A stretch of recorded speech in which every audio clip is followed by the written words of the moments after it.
उठेंगे जो कुछ देना है। शौनकादिक ऋषि ने पूछा, हे सूची, दूसरे के द्वारा दिया हुआ पुण्य ही लगता है या बिना दिए हुए ही मिल जाता है? तब सूची ने कहा कि पाप तथा पुण्य दोनों बिना दिए भी मिलते हैं।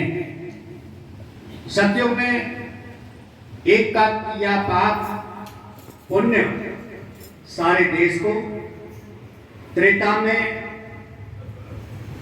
ग्राम को, द्वापर में कुल को मिलता था, परंतु कलयुग में केवल कर्ता जो करता है उसी को पाप पुण्य का फल प्राप्त होता है।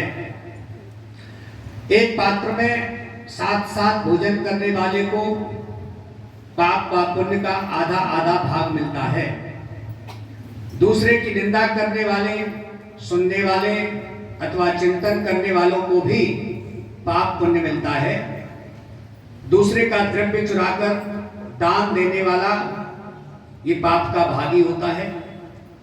पाप या पुण्य का उपदेश करने वाले को छठा अंश प्राप्त होता है। प्रजा का छठा अंश राजा को प्राप्त होता है। इसी प्रकार से शिष्य से गुरु, पिता से पुत्र, स्त्री से पति भी छठा अंश प्राप्त करते हैं, परंतु स्त्री पति का आधा पुण्य प्राप्त करती है। इस प्रकार बिना दिए भी एक दूसरे को पाप तथा पुण्य की प्राप्ति होती है। इस संबंध में अत्यंत पुण्य देने वाला एक इतिहास उसका स्मरण करो।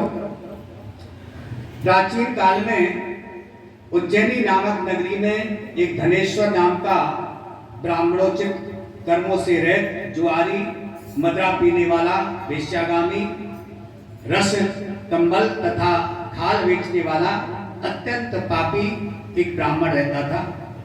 वह क्रय विक्रय हेतु कई नगरों में घूमता फिरता। एक दिन मैस्मती नगरी में गया और वहां पर 1 मास तक वो रहा। एक दिन नर्मदा नदी के तट पर उसने जप तप करने वाले एक ब्राह्मण को देखा। फिर पूर्णमासी को गौ ब्राह्मण का पूजन तथा सायंकाल शिव जी का दीपदान महोत्सव ये सब देखा। मगर उसी रात्रि को एक सर्प के काट लेने से उसको मृत्यु प्राप्त हुई। तब कुछ मनुष्यों ने उसके मुख में तुलसी दल तथा नर्मदा दल वो डाल दिया। इसके पश्चात उसकी मृत्यु हुई और यमदूत उसे मारते पीटते हुए यमराज के पास ले गए। वहां चित्रगुप्त ने क्रोध दृष्टि से उनकी ओर देखते हुए यमराज से कहा, महाराज यह बड़ा पापी है, इसने जीवन भर में कभी भी सत्कर्म नहीं किया है। तब यमराज ने आज्ञा दी कि पहले इसे खोलते हुए तेल के कढ़ा में डालो और इसके बाद मुद्गरों की मार लगा करके कुंभी पाक नरक में डालना चाहिए।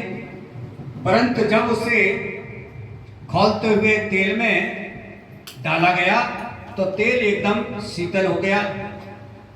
यह बात यमराज ने सुनी तो वे भी आश्चर्यचकित रह गए। ठीक उसी समय नारद मुनि यमराज की सभा में पहुंचे। तब यमराज ने पूछा कि नारद जी ने कहा, धनेश्वर, महापापी होने पर भी कार्तिक मास का व्रत करने वालों के सत्संग के प्रभाव से ये पुण्य का भागी हो गया है। नर्मदा जल तथा तुलसी दल इसके मुख में छोड़े गए हैं, विष्णु का नाम भी इसके कान में पड़ा है, बस इसी कारण ये पाप रहित हो गया है।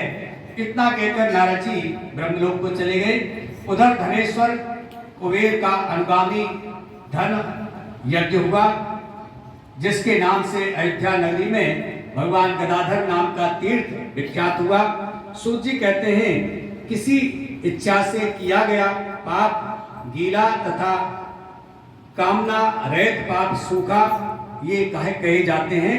इस प्रकार से कार्तिक मास के व्रत के प्रभाव से मनुष्य द्वारा किए गए गीले तथा सूखे तथा सभी पाप नष्ट हो जाते हैं। हे ऋषियों, उस परम पिता परमात्मा की कृपा से ये कार्तिक मास का महात्मा संपूर्ण हुआ। इति कार्तिक महात्मा। बोलो नारायण भगवान की जय।